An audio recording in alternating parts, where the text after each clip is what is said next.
Are you trying to improve your MIG welds and you're just stuck in this trial and error loop and you're just not sure how to improve them? Well, I'm here to tell you that there's only two things that can tell you exactly what you need to change.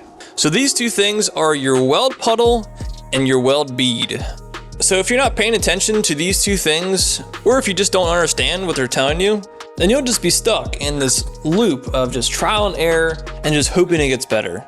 This is so key. When you understand what your welds are telling you and what to look for, dialing in your machine to get the welds you want becomes an effortless task. So let me show you how to interpret your welds and understand the weld puddle language and how to adjust your settings to get you that slick looking weld. So to make this a super straightforward and simple process, for today's video, I'm not going to get fancy with it today, and we're just going to be using a steady dragging technique in a flat position. Now, two super key things to point out here before we get started is that my travel speed and arc length are consistent and don't change. I'm moving at a slow and steady pace, and the tip of my gun is nice and close to the material. So making sure you're doing both of these things are absolutely critical when dialing in your settings to give you the best result. Alrighty, so when you're first starting out here, always start with your settings hot. My goal is to always run as hot as I can to get good penetration, but I still want that full control over the puddle so I can create the weld exactly the way I want it. So once you have a setting that's way too hot, and you can see here that this weld is massive and glowing like crazy. So now I'll show you how to slowly start to dial it back until we can control that puddle the way I want. So the first thing I'm going to do here is just turn down my voltage. This is going to reduce the heat input so the puddle's not just one big blob of metal and just washing out of control. So now I'm going to run another bead.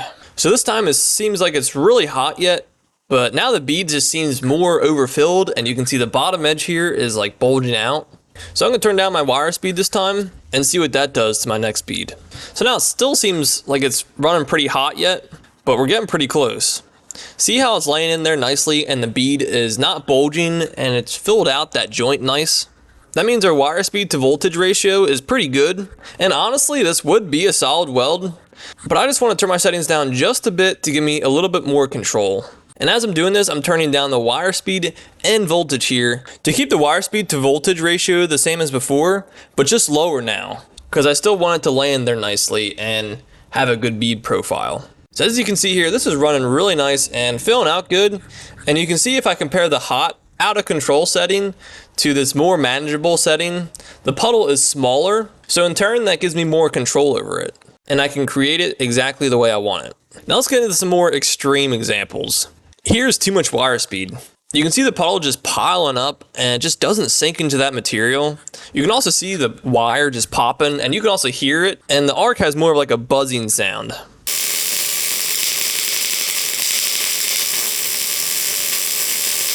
And then when we look at the bead when we're done, it just looks super bulged out and the edges aren't fused and it just looks really cold, which is a clear sign of too much wire speed.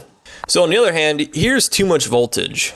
And it's hard to tell in this clip, but the wire is actually not reaching the puddle right now. It's just balling up and just dropping into it. And you can hear it too.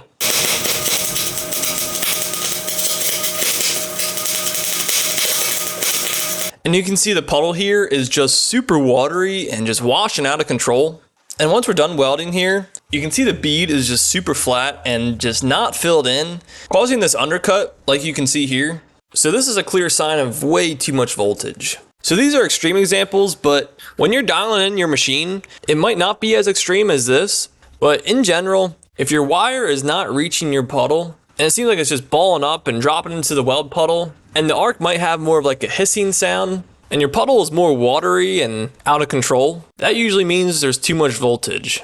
On the other hand, if the arc is popping more and it seems like the wire is just almost bouncing off the puddle, you can see the puddle just piling up, or if the arc has more of a buzzing sound, this is a clear sign that there is too much wire speed. So dialing in settings like this, where you start hot and then dial it back to create the weld you want, is always how I go about dialing in my settings for any position I'm welding in or any technique that I'm using. If you want to see the top 3 MIG settings mistakes that beginners make, and these are also mistakes I've made when I was first learning how to MIG weld, you can click this video right here.